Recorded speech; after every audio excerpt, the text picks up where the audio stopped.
लेकिन लेकिन आपने बचपन में शैतानी न की हो होली के दिन, ऐसा तो हो नहीं सकता। हमारे यहाँ बिहार में उठा के कीचड़ में डाल देते हैं, अजब अजब चीज होती है। आपने कुछ कांड किया है होली पे? भी की। ये नौटंकिया तो अपन ने भी की। कुछ तो बताइए। 4 लोग पकड़ना, 4 लड़कों के द्वारा पकड़ना, फिर पकड़ करके बांधना, फिर पूरे शरीर में उसके कलर लगाना, ऊपर से फिर मिट्टी लगाना, मिट्टी लगाने के बाद थोड़ा सा साबुन शैम्पू डालना, उसके बाद में पूरे शरीर में साबुन शैम्पू पोत देना, फिर उसकी आंखें बंद करवा करके उसके चेहरे को काला करना, काला करने के बाद में फिर एक बोतल गले में बांध देना, फिर उसे दौड़ाना। और कोई आप पे कभी भारी पड़ा है? आपके साथ ये सब किया गया है कभी? आप फंसे हैं? हाँ, एक बार हम फंसे हैं। लाल रंग की बाल्टी भर करके डाली थी।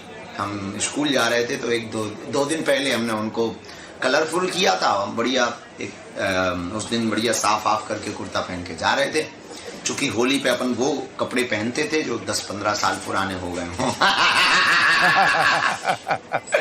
तो फिर एक स्कूल में तो अच्छे कपड़े पहन के जाना होता था, तो वो एक बादामी कुर्ता रहता था। अभाव का समय था, तो कुर्ता धुल करके बढ़िया पहन करके जा रहे थे, तो उन्होंने लाल कर दिया। तो कई दिनों तक गाली बक्की की, एक ही कुर्ता था, उसी का नाश कर दिया तुमने। और आपके घर में होली में क्या बनता है? माता जी क्या बनाती थी उस वक्त? तो भैया ऐसा कुछ ठीक ठाक नहीं था, तो उस वक्त तो पूरी बन जाती थी। तो आज दीपावली, आज होली है, बस ये प्रसन्नता हो जाती थी। डालडा चला करता था, तो डालडा की पूरी बन जाती थी। चूंकि परिस्थितियां अनुकूल नहीं थी, तो डालडा की पूरी बन जाती थी। उसी में खुश हो लेते थे और उसी में प्रसन्नता हो जाती थी। माँ खुश रहती थी। बस माँ समझाती थी कि होली जरूर मनाओ, पर बेटा किसी का दिल को ठेस न पहुंचे, बस ये ध्यान रखना है। किसी की आत्मा को ठेस न पहुंचे, ऐसा रंग लगाना।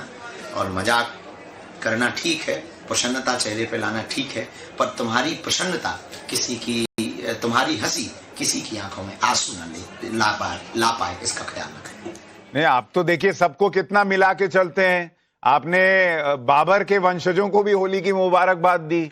आपने मथुरा का भी जिक्र कर दिया, लोगों का तनाव बढ़ा दिया कि मथुरा में अब क्या होने वाला है अयोध्या के बाद। हम पदयात्रा करने वाले हैं, ब्रिज से दिल्ली तक की तैयारी कर रहे हैं। और ब्रिज क्षेत्र में हम मास मंदरा पूर्ण प्रतिबंध क्षेत्र चाहते हैं, और ब्रिज में ठाकुर जी के लिए और उस पूरे क्षेत्र से दिल्ली तक पूरे भारत की जात पात भेदभाव ऊंच नीच मिटाने के लिए दूसरी पदयात्रा की तैयारी हमने शुरू कर दी है। इधर हॉस्पिटल का कार्य प्रारंभ हो गया है, अब ये दूसरा कार्य भी शुरू कर रहे हैं, ताकि अपने कार्यों में कोई रुकावट ना आवे और देश के लिए हम जितना समय दे पाएं, 150 करोड़ पूरे दुनिया के हिंदुओं के लिए जो जीते जी कर पाएं, वो निरंतर हम अपने कार्य में लगे हैं। लेकिन आपने बाबर और औरंगजेब को लेकर भी बहुत सारी बातें कही हैं। यहाँ कुछ लोगों को बहुत प्यार है बाबर से, औरंगजेब से। ऐसे लोगों का इलाज क्या है?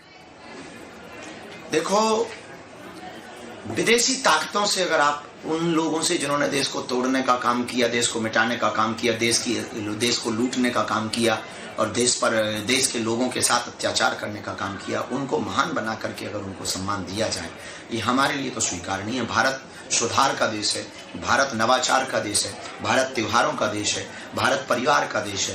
तो इस भारत में सुधार सदैव होते रहे हैं। तो वो पहले भूल थी कि आपने कहा the great Akbar, the great Babur, the great Aurangzeb, ये उचित नहीं है। The great Maharana Pratap, the great Rani Lakshmibai, the great Swami Vivekananda, the great Subhas Chandra Bose, the great Bhagat Singh, इन लोगों के प्रति बच्चों में, युवाओं, जी मैं कह रहा हूं the great Shivaji Maharaj, the great Shivaji Maharaj, the great Sambhaji Maharaj, इनकी चर्चा हो, इन पर विचार हो, इनकी स्टोरी बच्चों को पता चले। अब अकबर महान है, औरंगजेब महान है। औरंगजेब ने मंदिर तोड़ने का काम किया। जो मंदिरों को, तुम्हारी संस्कृति को, देश को तोड़ने का काम करे, वो महान हो सकता है। या देश को जोड़ने का काम रामानंदाचार्य जी ने किया, वो महान हो सकते हैं। शंकराचार्य जी ने देश को जोड़ने का काम किया, वो महान हो सकते हैं। चमक उठी थी 57, वह तलवार पुरानी थी, खूब लड़ी मर्दानी, वो तो झांसी वाली रानी थी, ये महान होगी। नहीं, लेकिन महाराज जी, मुझे एक चीज लगती है कि चलिए जो बोल रहे हैं अपना धर्म देखकर या उनसे कनेक्शन जोड़ लेते हैं, उनकी बात मैं छोड़ भी दूं। जो नेता है वो अपने वोट बैंक के चक्कर में जब औरंगजेब को महान बताते हैं तो मेरे मन में प्रश्न ये आता है कि उनको ये कॉन्फिडेंस कहां से आता है कि मैं हिंदू मंदिरों को तोड़ने वाले को महान बताऊंगा, फिर भी 100 करोड़ के हिंदुओं वाले देश में वोट पा जाऊंगा। ये उनको कॉन्फिडेंस कैसे आता है? उनको डर क्यों नहीं लगता कि हिंदू मुझे वोट नहीं देगा तो क्या होगा? क्योंकि यहाँ का हिंदू कास्ट्रिज्म में बटा हुआ है, तो उन्हें पता है कि हम कितनी भी उलूल जुलूल बातें बोलें, अंत में ये हमारे ही पास आएंगे। देश इसलिए पीछे है भारत, क्योंकि ये कास्ट्रिज्म में फंसा है। इस देश को कास्ट्रिज्म से उठ करके राष्ट्रिज्म की ओर बढ़ना चाहिए, जिसका प्रयास आप कर रहे हैं। जो आपने पहली यात्रा की थी उसमें आपने यही कहा था कि भाई जात पात छोड़ दो, लेकिन राहुल गांधी पीछे पड़े हैं कि जाति गिनो। तो ये होगा कैसे? आप अलग लाइन चला रहे हैं, नेता अलग लाइन चला रहे हैं। नेताओं का अपना काम है, हम किसी नेता पर टिप्पणी तो करते नहीं है, उनका अपना अलग काम है, लेकिन साधुओं का अलग काम है। हम तो सनातन परंपरा के हैं, हमें यही सिखाया गया, जोड़ने की बात सिखाई गई, हमें एक करने की बात सिखाई गई। हम चाहते हैं कि ऊर्जा आपस में कास्ट में क्यों लगाएं, हम अपनी ऊर्जा को राष्ट्र में लगाएं ना। क्षेत्रवाद में, भाषावाद में ही लड़ाइयां क्यों लड़ें? हम देश के लिए लड़ें, देश पर मर मिटे, ताकि भारत हमारा विश्व गुरु के पटल पर स्थापित हो गए। 150 करोड़ हिंदू भी सुरक्षित और संरक्षित रहें, और मुसलमान भी रहें, ईसाई भी रहें, पारसी भी रहें, हाँ यहूदी भी रहें, हमें किसी से दिक्कत नहीं है। बस ये है, आप कायदे में रहेंगे तो फायदे में रहेंगे। अच्छा, अभी आप बिहार गए थे, मेरा गृह प्रदेश। बिहार में लिट्टी चोखा खाए कि नहीं खाए, और ये क्यों बोल के आए कि बिहार से ही हिंदू राष्ट्र बनेगा? आपको वहां क्या दिखा बिहार में? बिहार हमारे लिए तो बहुत प्रिय प्रदेश में से एक है। हमारा सबसे ज्यादा अपनत्व कहीं है तो वो बिहार में है। हम किसी राज्य को प्रेम करते हैं तो वो बिहार को करते हैं। भारत के प्रत्येक कोने कोने से हमारा प्यार है, प्रत्येक हिंदुओं से हमारा प्यार है, प्रत्येक व्यक्ति से प्यार है। विश्व में लोग रहने वाले सबसे प्रेम है, पर बिहार के अंदर जो श्रद्धा है, धर्म के प्रति समर्पण, वो अनूठा है, अद्वितीय है, अकल्पनीय है, अविश्वसनीय है।